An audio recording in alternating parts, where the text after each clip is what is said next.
Hello, and welcome to the State of the Kingdom. Everything wrong with the Sacramento Kings in 10 minutes. Now, this is a video about all the things that are wrong with the Sacramento Kings organization in 10 minutes. This is not a, here's everything we can do for the Sacramento Kings organization in 10 minutes. I just wanted to make this video because I feel like sometimes our frustrations as Kings fans are never really put out there other than in short tweets of frustration. So I felt like this would be a little bit cathartic for me, maybe cathartic for other people to listen to. If you agree, let me know. If you totally disagree, let me know. I don't claim to be an expert. I just am a very passionate fan that wants my team to be good. And I want it. I want Kings fans to get the team that they deserve. I truly believe that no group of fans deserves a quality team more than the Sacramento Kings and what we've been through since 2002. The Sacramento Kings are a bad organization. We are currently 13 and 19, sitting at 12th in the West, and absolutely no signs of life. Unless you count Devin Carter going off in the G League. We just got swept by the Lakers. We just fired our head coach, who was extended at the beginning of the year, Mike Brown, and are playing some of the most uninspiring basketball that you'll ever watch. I think I speak for the vast majority of Kings fans when I say that we are a combination of sad, angry, depressed, confused, lots of negative emotions. Why are we so bad? Well, it starts at the top. Public enemy number one, Vivek Ranadive. I think that's how you pronounce his name. Every time I look at it, I think I am saying it wrong. The long and short of it is that Vivek has no idea what it takes to build a winning team, or he simply just doesn't care to learn, or doesn't have the humility to realize he has to learn how to do it. I don't know, but I know that he does not know what it takes. This is a man who famously suggested playing a style of 4-on-5 basketball when he first became the Kings owner and we were sucking. He suggested playing 4 Kings defenders in the backcourt while one Kings player sat and cherry picked at the other end to then try and conjure up some offense. The audacity to buy a team and suggest something so idiotic and impossible, it just shows a lack of awareness. It's blatantly just offensive that this man is involved in basketball operations. Am I grateful that he kept the team in Sacramento? I guess. It's nice to have my hometown team there, but in reality, it just has brought me pain and misery. Now, the most recent egregious event from Vivek is obviously the firing of Mike Brown after having given him a contract extension of 3 years to begin the year. Now, I personally thought that the firing was pretty justified. Some people really want to go to bat for Mike Brown. I am not one. I think his rotations were really bad, nonsensical. Why was Keon Ellis not getting minutes? Why was Isaac Jones not getting minutes? Why was Doug McDermott getting minutes on the floor at the same time as Kevin Huerter? We have regressed year over year. He had one winning season where he helped us break the drought. Great. But we were a first-round exit, followed by a play-in exit, to a team losing to the Pelicans, who we lost to 6 times in a row in 1 year. And then we start the year off looking as bad as we possibly could be. This is not crazy grounds for a coach being fired. But now how he handled the firing was really bad and just unprofessional and brings another wave of negativity to this team for no good reason. But to do it this way, so now every other coach wants to hop on Mike and just shit all over us and Mike Malone and all these other guys. And Mike Malone just hates us anyway, which I get it, but another example of inept ownership. I don't know if we can ever truly be good under this regime, like truly competitive, because I don't know how involved he is behind the scenes, but I know when he is involved publicly, it's bad. Now, public enemy number 2 goes without saying, but Monty McNair.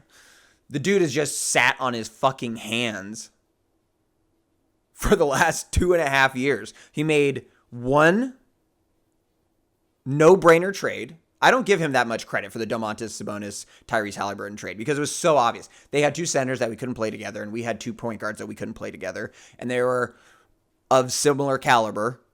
So, good trade. Good trade. I'm not upset about that trade at all.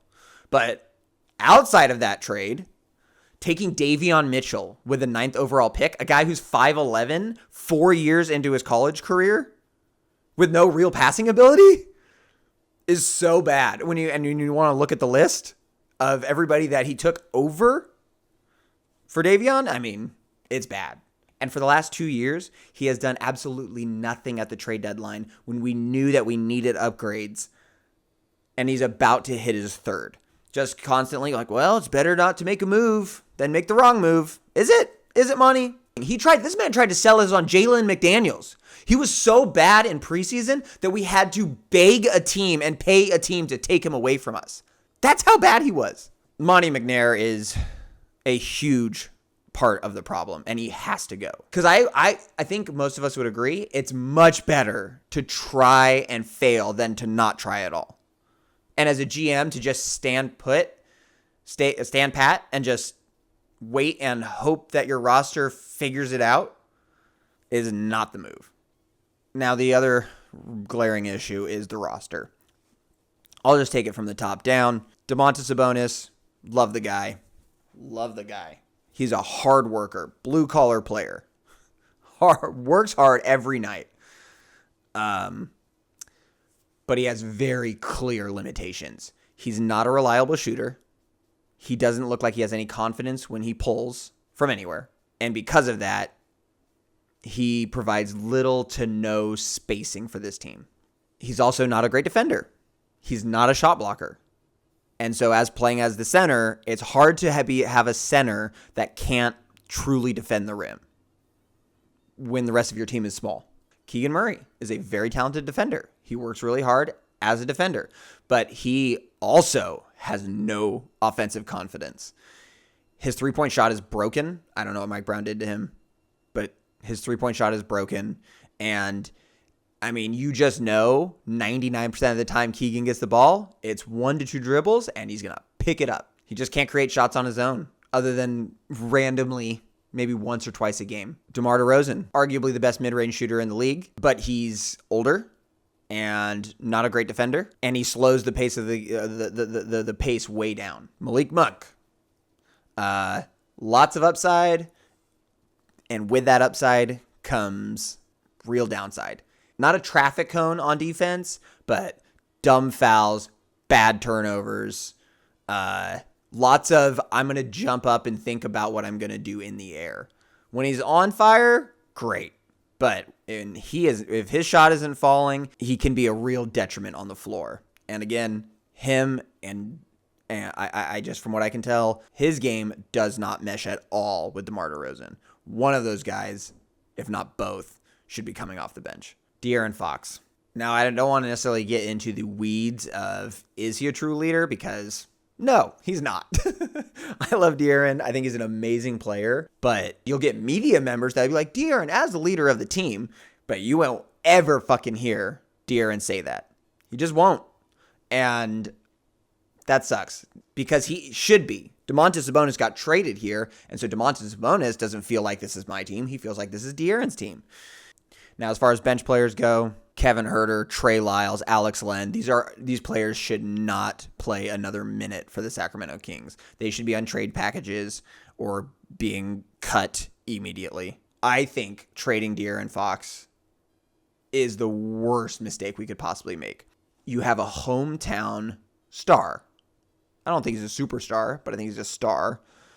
And if you trade him away, rather than really, really committing to building around him and getting him a legitimate team around him, then you basically kill any little tiny morsel of culture you have remaining. If De'Aaron leaves, man, just shotgun to the brain. It would kill us. It would, at least that's how I feel. I feel like trading De'Aaron is just the ultimate, like, we give up on this team. In short, we got to trade for better players. I think that's really obvious. Go get Cam Johnson, Malcolm Brogdon, some sort of 3-and-D presence, and a shot blocker. Go get Clint Capella. The Hawks are dying to get rid of him. He's not the best, but he's a presence, and he's a better defender than Domantas Sabonis. So we could do a lot worse. Go get a real rim protector. Go get real wing players. And then once we have those, then we can fix the work on the rotation. But go Kings.